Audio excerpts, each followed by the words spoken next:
Assalamualaikum warahmatullahi wabarakatuh. Halo teman-teman, perkenalkan nama saya Nanda Nur Aziza dengan NPM 205060028 semester 4 kelas A dari program studi Pendidikan Guru Sekolah Dasar Fakultas Keguruan dan Ilmu Pendidikan. Teman-teman, kali ini saya berkesempatan untuk mengeksplor dan mencari tahu sejarah tentang salah satu rumah antik dan bersejarah di kota Cianjur, yaitu bernama Bumi Ageng Cikidang. Yuk ikuti penjelasannya lebih lanjut dan mencari tahu lebih dalam tentang Bumi Ageng Cikidang. Simak ya videonya sampai akhir.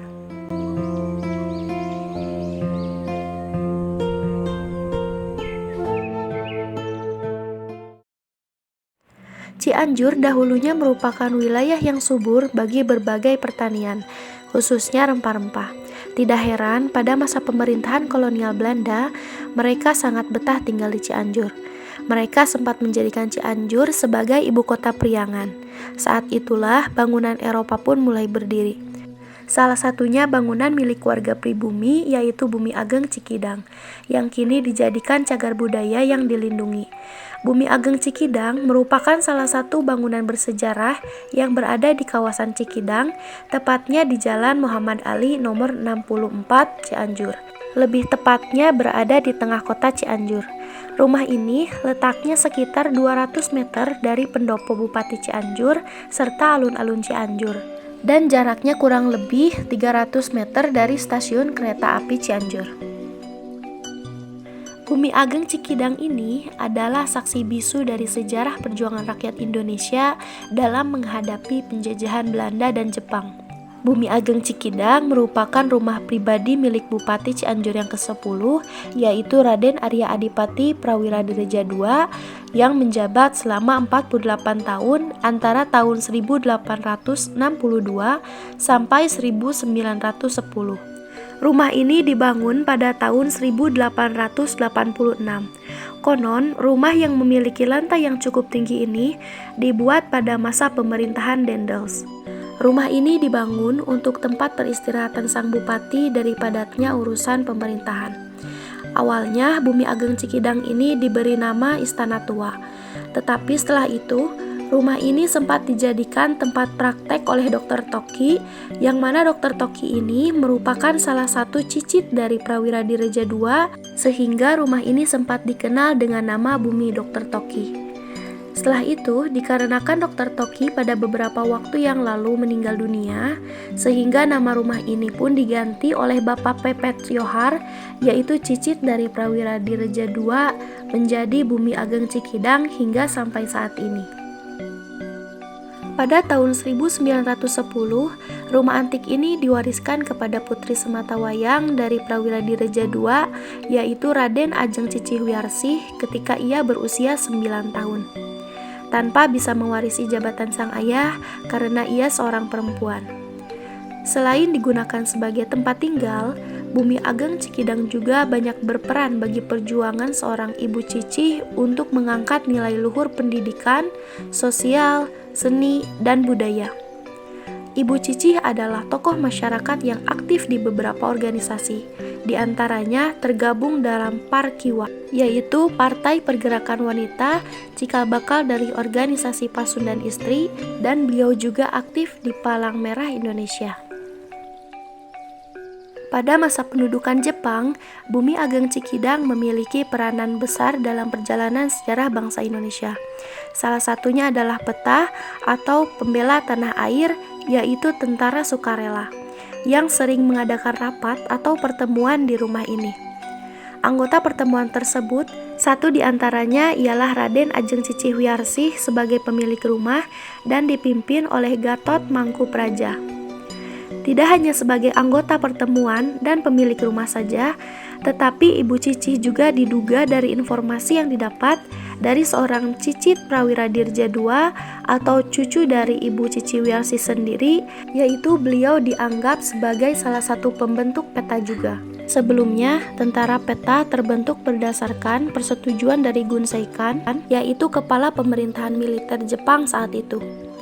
Selama masa kemerdekaan antara tahun 1946 sampai 1948, Bumi Ageng Cikidang masih dianggap sebagai objek vital oleh bangsa penjajah karena dianggap sebagai sarang atau kediaman beberapa pejuang termasuk anggota PETA. Sehingga rumah ini sering menjadi sasaran mortir, akibatnya beberapa bagian halaman sering terkena ledakan bom, terkhususnya di bagian belakang rumah. Akibat dari situasi yang berbahaya ini, akhirnya keluarga besar memutuskan harus mengungsi sementara waktu. Anggota keluarga terpencar mengungsi ke daerah yang berbeda. Sebagian besar ada yang menyebar ke daerah Kuningan dan sebagian lagi ke daerah Sukanagara atau Cianjur Selatan. Tetapi setelah memasuki masa kemerdekaan, yaitu pada tahun 1950, untuk pertama kalinya Bumi Ageng direnovasi. Selama rumah ini ditinggal karena anggota keluarga yang mengungsi, rumah ini isinya sering dijarah oleh beberapa orang Belanda, orang Jepang, bahkan pribumi sekalipun. Meskipun begitu, tetapi untungnya masih ada beberapa barang peninggalan yang utuh dan masih ada sampai sekarang. Bumi Ageng Cikidang ini juga pernah dijadikan tempat penyerahan kekuasaan pemerintahan Belanda kepada Tentara Republik Indonesia di wilayah kota Cianjur, yaitu pada 9 Agustus 1949, yang mana diserahkannya kepada 2 batalion, yaitu Resimen Tangerang yang diwakili oleh Kerah Hitam, dan yang kedua yaitu Batalion Surya Kancana yang dikomandani oleh Kawilarang.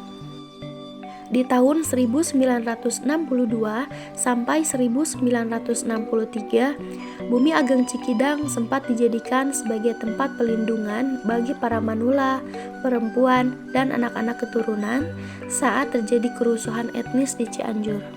Saat kita berkunjung ke Bumi Ageng Cikidang, tampak di bagian halamannya ditumbuhi berbagai pohon. Rumah khas zaman dahulu dengan cat hijau ini seolah sebagai penyejuk di antara deretan bangunan lainnya. Di bagian depannya kita bisa melihat pintu rumah dan jendela yang terbuat dari kayu dengan gaya arsitektur khas tempo dulu. Dari informasi yang didapat, dulu sebelum ada rumah-rumah baru di sekelilingnya, pada saat dibuat, di sekitaran Bumi Ageng Cikidang ini hanya terdapat halaman atau lapangan luas. Dan dulu karena halamannya yang luas, Raden Arya Adipati Prawiradireja II itu sempat memelihara beberapa hewan kidang yang cukup besar-besar. Sehingga tidak aneh rumah ini diberi nama Bumi Ageng Cikidang. Ketika kita masuk ke ruang depan, serasa kita berada di zaman dahulu. Berbagai macam foto hitam putih dipajang di sisi kanan dan kiri dinding. Jika kita berpindah ke ruangan lainnya, terdapat berbagai furnitur serta perabotan zaman dahulu.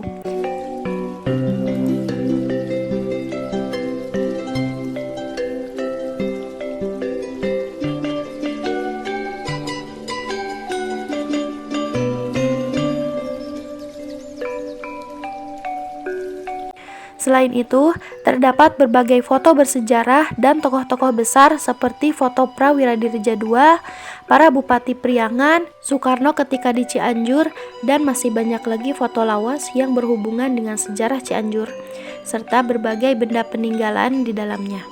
Bisa dilihat yaitu di sini ada salah satu benda peninggalan Prawiradireja II yang berharga yang tidak dijarah, yaitu lemari ukir. Lemari ini memiliki sejarah, di mana lemari ini diberikan kepada Prawiradireja II sebagai hadiah dari keponakan Ratu Austria. Rumah yang dijadikan sebagai benda cagar budaya pada tahun 2010 ini masih sering dikunjungi oleh para pelajar dan wisatawan baik domestik maupun mancanegara dan masih terawat sampai saat ini. Saat ini, Bumi Ageng Cikidang masih dirawat serta dipelihara oleh Bapak Pepet Johar bersama istrinya yang merupakan generasi keempat sekaligus cicit dari dalam Raden Arya Adipati Prawiradireja II. Nah, begitulah kurang lebih sejarah rumah antik Bumi Ageng Cikidang. Bagi teman-teman yang ingin berlibur serta mencari tahu sejarah tentang suatu tempat, Bumi Ageng Cikidang bisa dijadikan referensi untuk teman-teman. Jika ingin mengunjungi Bumi Ageng Cikidang, kalian bisa datang di hari apa saja dikarenakan buka setiap hari, kecuali di hari libur atau tanggal merah. Dan juga tidak ditarif biaya, tetapi kalian bisa membayar seikhlasnya sebagai bentuk infak sodako.